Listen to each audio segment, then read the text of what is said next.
For most of this week, Twitter has been blocked in Turkey by the country's very own prime minister.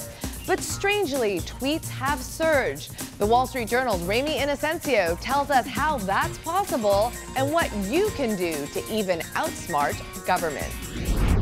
Turkey's Prime Minister Recep Tayyip Erdogan has vowed to root out Twitter. The censorship, an apparent attempt to stop corruption allegations against him and his party, just days before local March 30 elections. Turkish protesters have demonstrated. The U.S. State Department has called it 21st century book burning. But one day after the country's Twitter ban, tweets in Turkey jumped nearly 140%. That's according to Brandwatch, a social media analytics firm. But how are Turks still tweeting? And how can we learn from them?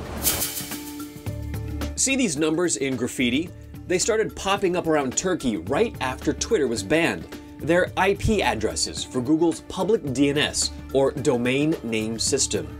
Users who changed these addresses on their computer through this step-by-step process made their machines think they weren't in Turkey anymore, reopening the door to block sites like Twitter. Unfortunately, Turkey recently blocked Google's DNS site. But there's another way to tweet using your mobile phone via text message. Twitter's own policy team instructed users to start text tweeting with these 4-digit numbers, unique to each of the country's telecom firms. But one challenge, it's easier to send tweets than to read others.